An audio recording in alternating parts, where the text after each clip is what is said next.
Agora que a gente já está com a nossa aplicação funcionando na nossa máquina, está na hora de botar no ar. Para isso, a gente vai usar o Heroku, que é um Platform as a Service. Para fazer o deploy, a gente precisa configurar algumas coisas na aplicação. Porque a gente tem um projeto, mas vai ter várias instâncias desse projeto. Por isso eu preciso separar do código os elementos que são da instância e não do projeto. Como, por exemplo, dados de conexão ao banco de dados e coisas desse tipo. Existem várias formas de fazer a separação do que é de instância para o que está no código. Você pode criar arquivos especiais, você pode separar arquivos de configuração por instância. No final das contas, você passa a ter que gerenciar arquivos de configuração. Isso não é legal. Então, para resolver esse problema, eu criei o Python Decouple, uma biblioteca que a gente vai usar e que permite você ter apenas um codebase, um projeto, um código-fonte único para várias instâncias. Para instalar o Python Decouple, a gente vai para o terminal. Eu faço pip install python-decouple. Agora eu vou lá no código-fonte, abro o settings.py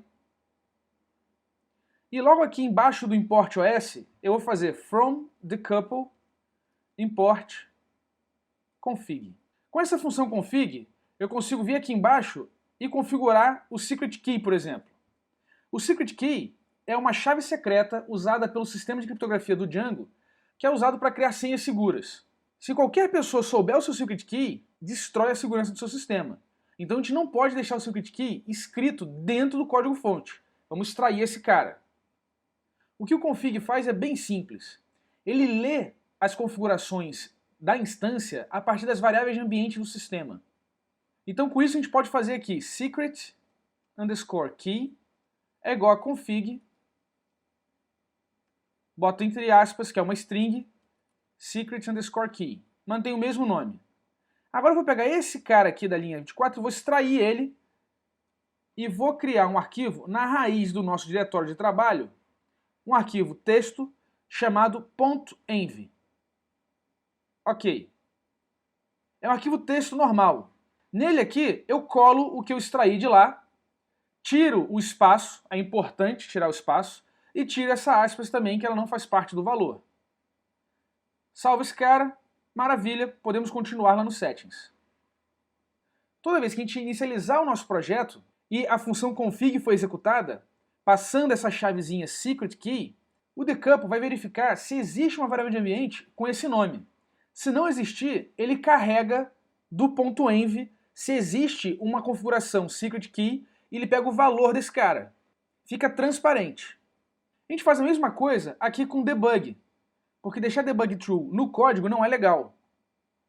Então eu faço debug é igual a config e boto aqui debug. Beleza. Só que o debug tem mais coisas. Se eu não tiver uma variável de ambiente debug e se eu não tiver lá no meu .env debug, eu quero que o padrão seja falso, por segurança. Então eu faço aqui default é igual a false. Só que tem um detalhe. Tanto o .env quanto as variáveis de ambiente são sempre texto. Então, o que o config vai carregar é uma string para a gente. E a string que representa false é apenas a string vazia. Qualquer outra string, inclusive a string false e a string true, são avaliadas pelo Python como verdadeiro. Então, o decouple tem aqui uma opção chamada cast, em que ele vai converter o que ele pegar da variável de ambiente. E nesse caso aqui, eu vou usar o construtor do Python chamado bool para instanciar booleanos. Dessa maneira, o decouple é inteligente, vê que eu quero um valor booleano e já verifica se o texto lá no env é true, false, on, off, 1 ou 0. E ele funciona bonitinho. Tendo feito isso, eu posso extrair o nosso debug aqui, da linha 27, e colocar lá no meu .env, debug igual a true. Não posso esquecer de tirar os espaços aqui entre o sinal de igual. Salvo o cara, volto para os settings. Próximo passo agora, a gente descendo um pouquinho mais, é configurar o banco de dados. Por padrão, veja que o Django já configura o banco de dados para ser SQLite 3 e ele já configura inclusive o diretório onde a gente vai criar esse banco de dados, usando o basedir db SQLite 3. O basedir está lá em cima definido aqui na linha 17. E ele é criado para que a gente não tenha caminhos hard-coded no código. Não pode fazer isso. Sempre caminhos relativos. Então ele detecta, ele extrai a partir do Dunderfile. Dunderfile é um atributo Dunderfile do módulo atual, no caso settings.py. E o Dunderfile tem o caminho completo do arquivo settings.py. Então ele faz o ABS Path, que é Absolute Path, para pegar o caminho completo sem nenhum encurtamento. Depois ele usa a função dirname para pegar só o nome do diretório desse path, ou seja, tirar o settings.py e ficar só com o resto do caminho. E depois ele pega dirname de novo, que é para pegar o diretório anterior. Então, sabendo que o settings.py está aqui no nosso eventex, se eu pegar o dirname, vai ser o eventex. Pegar o dirname de novo, vai ser a raiz do diretório de trabalho WTTD. Não é à toa que quando a gente roda o manage.py, o Django já faz essa criação desse arquivinho para a gente aqui, db.sqlite3. A configuração do banco de dados é muito importante, porque a gente precisa manter o SQLite 3 em desenvolvimento, mas em produção usar o Postgres. E eu quero fazer isso com um único código-fonte, sem ter que gerenciar arquivos de configuração. Para isso, eu vou usar o decouple junto com outro cara, que é o DJ Database URL. Esse projetinho, ele consegue ler uma URL e extrair as informações necessárias para a configuração do banco de dados no Django. O Django usa dicionários para configurar o banco. E o DJ Database URL consegue mapear, a partir de uma URL, todos os parâmetros daquele dicionário. Para isso, a gente vai no terminal e executa pip install DJ Database URL. Maravilha! Vai no código-fonte e aqui, embaixo do config, a gente faz from dj_database_url import parse as dburl. O DJ Database URL também tem a capacidade de ler da variável de ambiente a variável database URL. Só que a gente está interessado na capacidade dele de parsear URLs e criar os dicionários de configuração do banco do Django. Aí eu dou o nome dburl, porque é esse cara que eu vou usar em conjunto com o config. Vou lá embaixo, acho a configuração de banco, aqui o dicionário database. Veja que é um dicionário de dicionários. E o primeiro dicionário que a gente tem aqui é o dicionário default. O Django suporta múltiplos bancos, mas a gente precisa sempre configurar pelo menos o default. Observa também que a gente não vai apontar o nome do arquivo direto. A gente vai transformar isso numa URL. Então eu vou criar aqui em cima primeiro uma variávelzinha default dburl é igual. Aí crio a string aqui com o protocolo SQLite, _, como é um arquivo eu boto a terceira barra, e concateno esse cara com os.path.join basedir, vírgula, e o nome do arquivo db.sqlite3. Perfeito, igualzinho está ali embaixo. Agora eu consigo criar aqui um dicionário default, e boto config database_url. Digo para ele que o default é default dburl e o cast é a função dburl para parsear tudo para a gente. E agora eu posso detonar a configuração antiga. Dependendo da versão que você está usando do Django, pode ser que o seu projeto padrão que o Django criou vai estar usando ou a biblioteca OS, que é o tradicional, ou a nova biblioteca pathlib. Não tem muita diferença entre eles. O pathlib, na verdade, usa o OS por debaixo dos panos. Mas a forma é um pouquinho diferente. Então, tendo isso em mente, você vai ver essa diferença de como você vai expressar usando os comandos do OS ou usando o pathlib. Não tem problema nenhum, o efeito é exatamente o mesmo. Tendo isso em mente, o default dburl vai ser o seguinte. Default dburl é igual a uma string onde vai ter SQLite 3 barrazinhas, fecha a string, mais, e aí eu estou pegando o basedir do pathlib, estou juntando ele, né, com essa barra, junto com a string db SQLite 3, e transformando esse novo path que ele cria num str, né? Eu estou transformando o path para uma string e juntando lá para ter o caminho do nosso banco de dados todo certinho. Então o que vai acontecer aqui? Na hora que o settings for carregado, vai executar o config do decouple. O config vai dar uma olhada na variável de ambiente se existe o database URL. Se não existir, ele dá uma olhada lá no ponto .env se existe esse cara. Se não existir, ele usa esse valor aqui, default, que é a URL com o caminho do arquivo completo aqui no disco, o que vai ser usado para desenvolvimento. E passa essa string que ele retornou do default aqui para a função db-url que a gente importou do dj-database-url, que é capaz de expandir essa URL para dicionários de configuração do Django. Então, quando eu rodar o projeto sem nenhuma variável de ambiente, sem nada preparado, maravilha, ele usa o SQLite. Agora, se eu colocar a variável de ambiente database_url com um valor que é uma URL para acessar um banco Postgres ou qualquer outro banco que o Django suporta, automaticamente o projeto vai rodar conectado a esse banco. Ainda no settings.py, lá em cima você vai encontrar uma configuração escondidinha chamada Allowed Hosts, que literalmente significa hosts permitidos. Quando a nossa aplicação recebe uma requisição HTTP, essa requisição ela vem endereçada a um host específico. O Heroku exige que a gente informe qual é o host que a aplicação vai responder. Nesse momento, para atender minimamente o requisito do Heroku, vamos simplesmente dizer que a gente responde a todas as requisições de todos os hosts. Então eu coloco aqui dentro dessa lista uma string asterisco. Dessa maneira, a gente faz o primeiro deploy e depois a gente volta para revisitar essa configuração. Próxima etapa é configurar os arquivos estáticos. Lá embaixo de static URL, a gente adiciona static_root é igual os.path.join base_dir,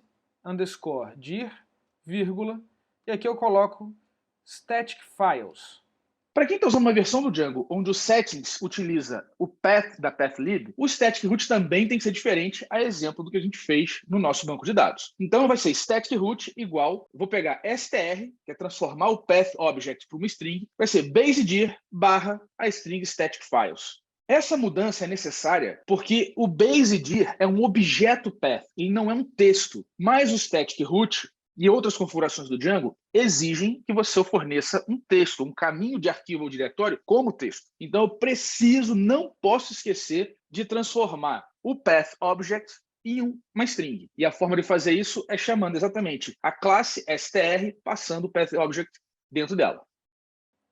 Esse cara é o diretório para onde o Django vai copiar todos os arquivos estáticos que ele encontrar nas dependências do projeto.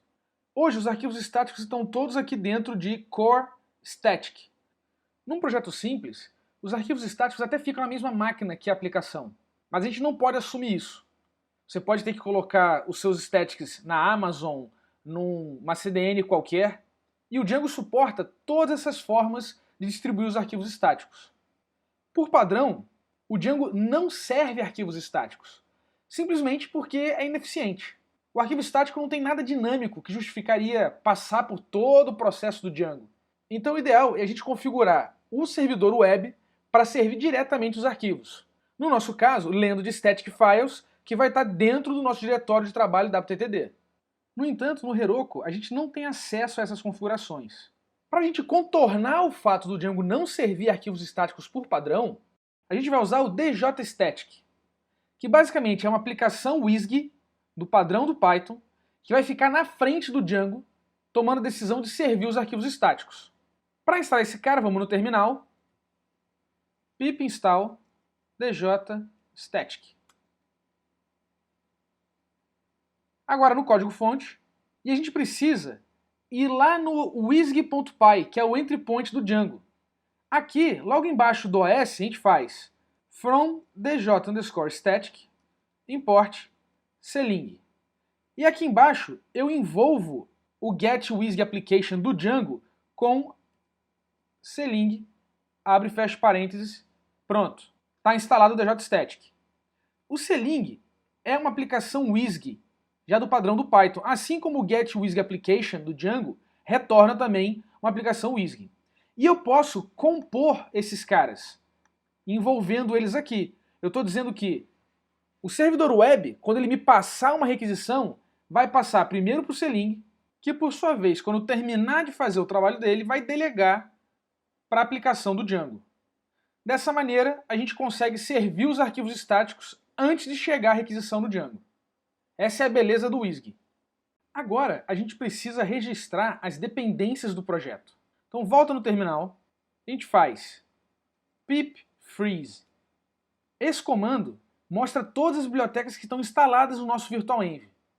E a gente tem que colocar esses caras dentro de um arquivinho texto especial. Então a gente faz pip freeze e redireciona a saída desse comando para requirements.txt. Pronto, agora se eu der um cat requirements.txt, está ali exatamente cada módulo que nosso projeto depende. O Heroku precisa de algumas coisas a mais. Vamos voltar para o PyCharm. Agora eu vou abrir o requirements.txt e vou registrar aqui duas dependências especiais para o Heroku. A primeira é o gunicorn. Vou botar a versão mais recente disponível dele aqui.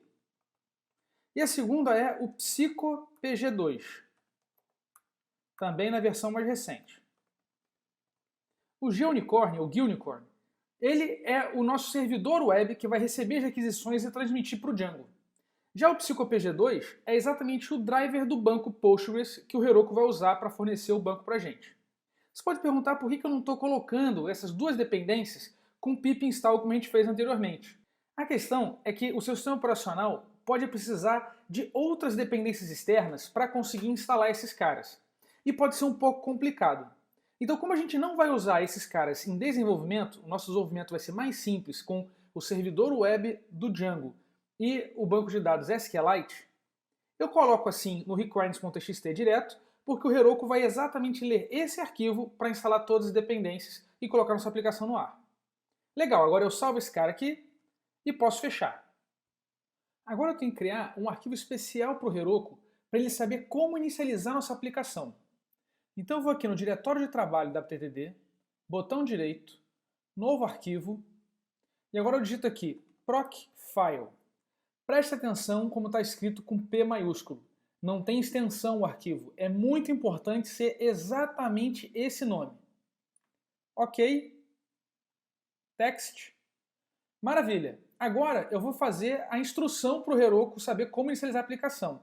A gente vai criar um processo web, espaço, e agora vai ativar o comando do gunicorn eventex.wisg --logfile espaço traço. Tem que ser exatamente essa assinatura desse jeito assim. Dessa maneira, eu estou dizendo para o Heroku, olha, inicializa um processo web que vai começar com o comando gunicorn, que vai inicializar esta aplicação WSGI, que é o nosso projeto Django. E esses parâmetros aqui são parâmetros do Gunicorn, de como ele vai fazer o log, conectando com o log do Heroku. Maravilha, agora eu salvo esse cara, posso fechar, e agora a gente tem que montar o nosso repositório Git.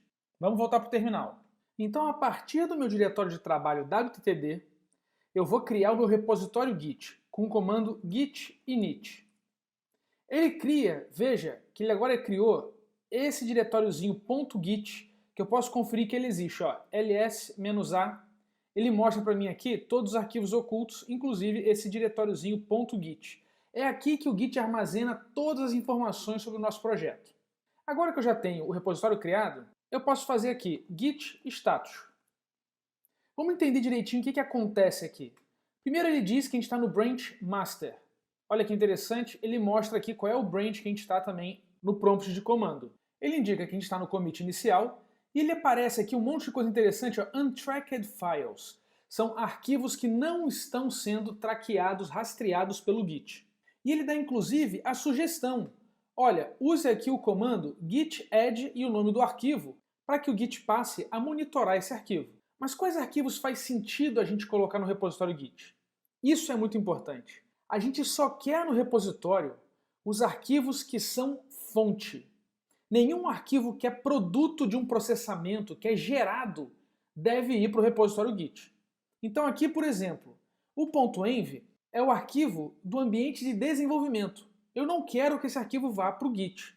Afinal, cada desenvolvedor vai ter o seu próprio .env.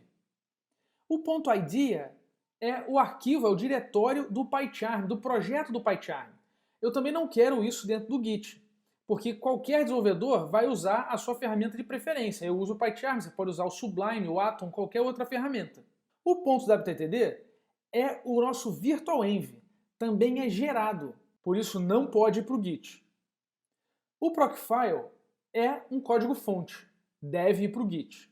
O DB SQLite 3 também não pode ir para o Git, afinal ele é o meu banco de desenvolvimento. O seu banco vai ser diferente, o banco no Heroku vai ser outra coisa, o banco no ambiente de homologação pode ser diferente também. O Eventex é o diretório com todo o nosso projeto Django, tem que ir para o Git. O manage.py e o requirements.txt também devem ir para o Git. Outro conjunto de arquivos importantes que a gente quer ignorar, que a gente não quer de jeito nenhum no nosso Git, são os arquivos de cache do Python. Veja só que interessante. ls eventex. Olha que existe aqui exatamente esse PyCache. E esse cara vai ter um monte de outros arquivos internos, ó. ls eventex PyCache. Tá vendo? São exatamente os binários de cache que a gente não quer mandar para o repositório Git. Afinal, ele é fruto do processamento do interpretador Python. Então bora para o PyCharm para ignorar esses caras todos. No meu diretório de trabalho, eu vou botar o botão direito de novo e vou criar um novo arquivo, também texto, que é o .git ignore. O PyCharm pergunta se eu quero colocar ele dentro do Git. Por enquanto não, já faz isso manualmente. Legal, nesse arquivo eu faço uma lista de tudo que eu quero ignorar. No caso aqui, eu quero ignorar o .env, quero ignorar o .idea, que é do PyCharm, quero ignorar o nosso virtual env, que é .wtd, quero ignorar tudo que for .sqlite 3, também asterisco pyc, que são os caches do Python, e também o dunder PyCache. Se você tiver qualquer outro arquivo aí no seu sistema operacional, como um backup de arquivo texto, aqueles arquivos que terminam em til, ou arquivo que termina em backup, enfim, qualquer coisa que não é parte do projeto, você pode adicionar aqui também no seu git ignore. Salva esse cara e vamos voltar para o terminal. Agora eu faço git status. Legal, veja que ele mudou um pouquinho. O untracked files, ele agora lista o git ignore, mas não lista os outros arquivos, porque ele já foi filtrado. Eu vou adicionar especificamente o git ignore agora. Git add.git ignore. E faço um git status novamente. Olha que interessante como é que ele mudou a informação. Ele está dizendo, ó, changes to be committed. Quando eu faço o git add, eu estou marcando o arquivo que vai ser comitado. Eu posso marcar vários arquivos de uma vez só. Aqui eu botei um só, que é o .git ignore. E ele marca aqui em verdinho, ó, esse arquivo aqui vai ser comitado. E a outra informação que ele dá interessante é, se eu quiser remover a marcação do arquivo, eu faço git rm --cached e o nome do arquivo. A informação dos untracked files mudou um pouquinho. Agora ele lista os outros arquivos que ainda não estão marcados para commit. Tudo bem, agora eu vou fazer git commit -m para dizer qual é a mensagem de commit.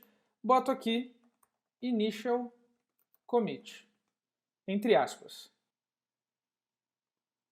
Maravilha, ele criou o primeiro commit. Se eu fizer agora aqui um git log, veja que aparece ali que eu fiz o primeiro commit certinho do initial commit. Agora eu vou fazer git status novamente. No git status, agora tenho só o untracked files. E o que eu quero fazer é adicionar todos esses arquivos de uma vez só.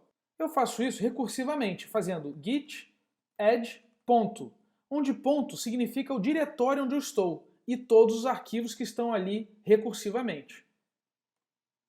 Veja só como é que o git status mudou. Legal, ó. Ele lista todos os arquivos que compõem o nosso projeto recursivamente. Todos estão marcados changes to be committed, em verde. Agora, tudo que eu preciso fazer é git commit -m import project. Pronto, ele commitou todo mundo. Vou fazer agora um git status. E olha que legal, ele fala o seguinte, ó, nothing to commit.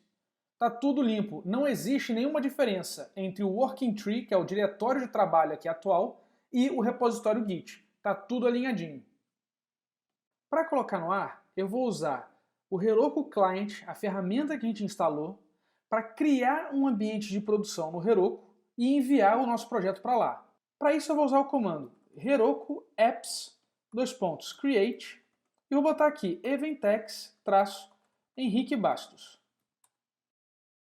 Para ver que funcionou, eu vou fazer duas verificações. A primeira é verificar se o meu repositório Git agora reconhece o endereço do Heroku. Então eu vou fazer git remote -v.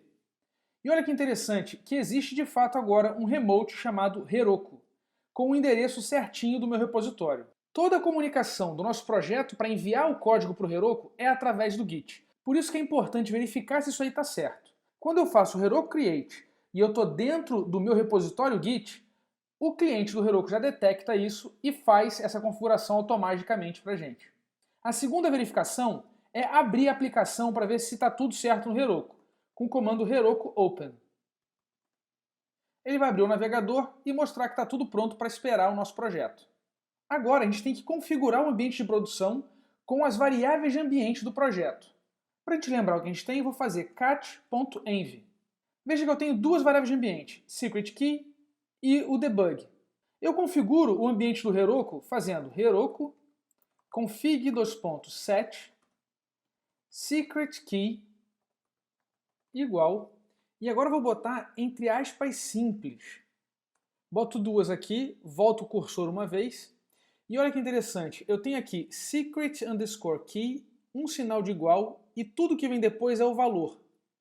Pego isso tudo aqui, e observa que eu tenho outro igual aqui, eu tenho porcento, tenho asterisco, tenho um monte de caracteres que são especiais do Unix. Por isso eu tenho que usar duas aspas simples, que é para ele não confundir com comandos. Copio esse cara e colo aqui embaixo. Pronto, agora eu envio para o Heroku. Maravilha, veja que o valor final aqui é precisamente o valor aqui de cima.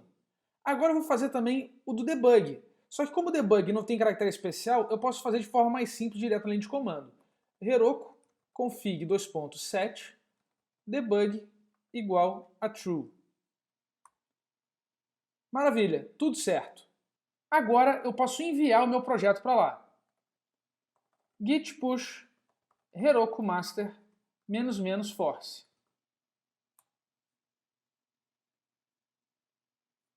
Legal, vamos entender o que aconteceu aqui, porque tem muito detalhe e geralmente quando dá problema a gente não pode ficar perdido. Vou subir tudo aqui. Bom, aqui o Git está enviando as informações para o Heroku. As etapas do comando têm sempre esse tracejado aqui. A primeira etapa é que ele consegue detectar que a nossa aplicação é Python. Então ele vai preparar na segunda etapa o runtime do Python, que por padrão o Heroku está usando esse aqui. Depois ele detecta as dependências e vai instalar o pip. E instala todo o nosso requirements.txt. E aqui vai cada uma das aplicações, ó. O Django Database URL, o DJ Static, o próprio Django e por aí vai. Ele termina, ele faz primeiro o download, depois ele faz o setup de todo mundo. E aqui ele dá uma informação importante, ó. Sucesso ao instalar, e ele bota a lista de todo mundo que ele instalou de dependência. O próximo passo é exatamente rodar o comando collectStatic, e ele faz com ---- no input. Aqui é muito importante ver se ele deu essa informação dizendo que tudo correu bem. Às vezes, quando a gente esquece de configurar alguma coisa, na hora de rodar esse comando, é aqui que para. Aqui tudo funcionou, agora ele mostra que descobriu, encontrou um Procfile declarando que existe um processo web. Ele passa a comprimir todo o pacote que ele instalou no ambiente do Heroku e faz o launching da aplicação. No final ele diz que está tudo certo, é só acessar essa URL. E eu posso fazer isso com o comando Heroku Open, que ele vai abrir o browser. Excelente! Está aí a nossa aplicação, está no ar para o cliente ver. Sensacional! Agora é só enviar para a Morena. O próximo passo é você enviar o seu código para o GitHub. Você vai ter que criar uma conta e subir o seu projeto lá. Não esquece de colocar no fórum a URL do seu repositório.